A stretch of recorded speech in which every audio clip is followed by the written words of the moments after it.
എല്ലാവർക്കും എളുപ്പത്തിലുള്ള റെസിപ്പി വേണം, എന്നാൽ നല്ല ടേസ്റ്റും വേണം. എന്നാ പിടിച്ചോ, ഈ റെസിപ്പി സേവ് ചെയ്ത് വെച്ചോ.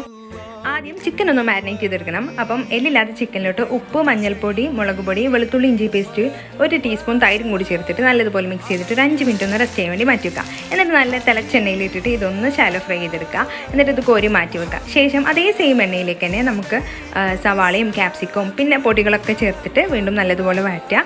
എന്നിട്ട് നമ്മൾ പൊരിച്ച് മാറ്റി വെച്ചിട്ടുള്ള ചിക്കനും കൂടി ചേർത്തിട്ട് മിക്സ് ചെയ്യുക. എന്നിട്ട് നമുക്കൊരു മിക്സർ ജാറിലോട്ട് 5 മുട്ടയും ഇതേപോലെ ബണ്ണാണ് ഞാൻ ചേർക്കുന്നത്, അതല്ലാന്നുണ്ടെങ്കിൽ ബ്രെഡ് ആയിരുന്നാലും മതി, 1 കപ്പ് അളവിൽ പാലും കൂടി ചേർത്തിട്ട് ഒന്ന് ബ്ലെൻഡ് ചെയ്തെടുക്കാം. ബ്ലെൻഡ് ചെയ്തൊരു മിക്സറിലോട്ട് ആവശ്യത്തിനുള്ള ഉപ്പും കൂടി ചേർത്തിട്ട് മിക്സ് ചെയ്ത് വെക്കണം. ഈസിയാണ്. ബാറ്ററിൻ്റെ ഒരു 1/4 ഭാഗം പാനിലോട്ട് ഒഴിച്ചു കൊടുത്തിട്ട് അത് സെറ്റായി വന്നു കഴിഞ്ഞാൽ നമ്മുടെ ഒരു ഫില്ലിംഗ് ഒഴിച്ചു കൊടുക്കുക. എന്നിട്ട് മുഴുവൻ ബാറ്ററും കൂടി ഒഴിച്ചു കൊടുത്തിട്ട് നമുക്ക് 15 മിനിറ്റ് ലോ ഫ്ലെയിമിൽ കുക്ക് ചെയ്തെടുക്കാം. അപ്പോഴത്തെ സൈഡും കൂടി നമ്മളൊന്ന് മൊരിച്ചെടുക്കുന്നുണ്ട് കേട്ടോ. അപ്പോൾ ഇത്രയേ ഉള്ളൂ, നമ്മുടെ അടിപൊളി ടേസ്റ്റി ആയിട്ടുള്ള ബ്രെഡ് ചിക്കൻ പോള ഇവിടെ റെഡി ആയിട്ടുണ്ട്. എല്ലാവരും ഇങ്ങനെ ട്രൈ ചെയ്തൊക്കെ ട്രൈ ചെയ്തിട്ട് ഫീഡ്ബാക്ക് അറിയിക്കാം.